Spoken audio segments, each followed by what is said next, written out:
Hello educators, my name is Jessica Bach, and today I wanted to make a short vlog on some things that I learned last year through some self-reflection that I'd like to share with you today.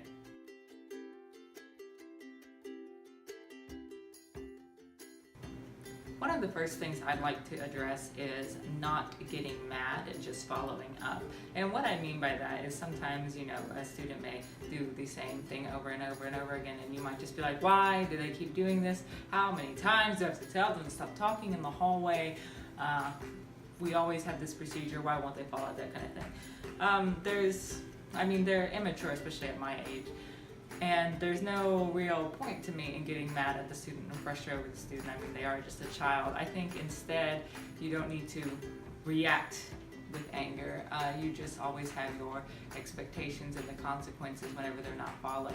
So just don't get mad at the situation, or especially not the student. Just follow up. If every single time they talk in the hallway, every single time they don't put this thing back or do something inappropriate, just follow up, follow the consequence every time. I think that helps keep your relationship with the student healthy. It keeps that trust between you and the student because they trust that you have this expectation, and they also trust that you're not just going to blow up on them. You never want to have that kind of reaction to a student, so always make sure you just don't get mad about it. Follow up every single time. If they do it every day, you know what? One day it's gonna click.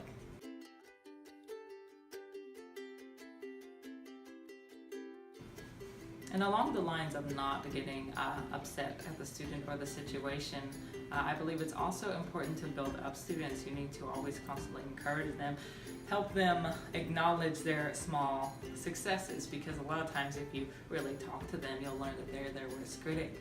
And I think it's our job to instill in them a sense of pride and accomplishment and let them know, hey, I made this success, and help them be self-reflective themselves so that they can start monitoring their own behavior and take ownership of their learning and just the things they try, their projects and everything, their life, everything they want to learn. Have them take ownership, have accomplishments, celebrate small victories. Every little bit of progress counts. They might not make an A on their spelling test, but hey, they spelled one more word right than they did last time. I heard an important TED Talk where a lady put the student made a 2 on their test, high school student, and she put, smiley face, and he said, is this an F? And she said, yeah, but you got 2, and it's kind of just that positive, you got something, and always build them up. Find ways. It doesn't have to be academic either if they succeed in sports or athletics. If they're just a good person in the hallway, if they hold the door, make those good decisions, and always make sure you are constantly building them up.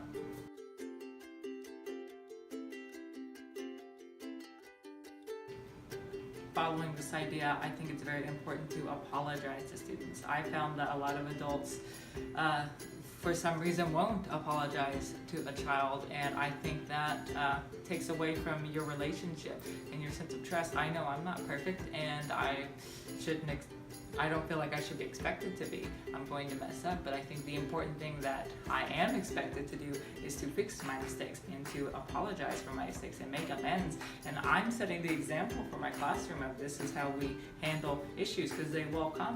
We all know that nothing's perfect and everything, you're just going to have those bad days. So the students need to see you taking ownership for mistakes, and you apologizing, and you making it right. And then in turn, they will say, okay, this is how we react to these situations. It's okay that I messed up. Failure is all right.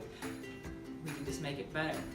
And I think that starts with first, if you snap at a student, you need to apologize to them. One day I messed up I lost a student's paper, and I thought they lost it, and I blamed them, and I had to apologize to that student. And he was very forgiving, but you just have to apologize. Tell them when you mess up. Don't be too proud to apologize. I don't think teaching is a profession for pride or competition. It's all about making each other better, our students better, our schools better. So always don't be too smug.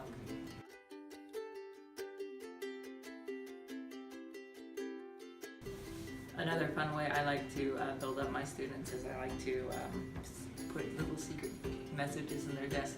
You just write something on a Post-it note and hide it in their binder or their desk, and when they find it later, I mean, it really, it takes 30 seconds for me to do this small act, to write something on Post-it and stick it in a desk, and for them, it makes their whole day, and I just think, just making those small gestures to them, to just show them, hey, you matter to me, I thought of you, you're special.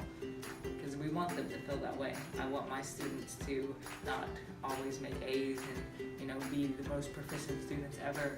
I don't define that as my success. My success is if my students go home every day and they know that someone loves them and someone cares about them and someone thinks they can succeed. That means I've been successful as a teacher, and I think that's very important to remember that. Just find those small ways. You don't have to draw, you don't have to do it, but just find those words of encouragement. And do it every day. It only takes like 30 seconds. That's no big deal. And it makes a world of difference.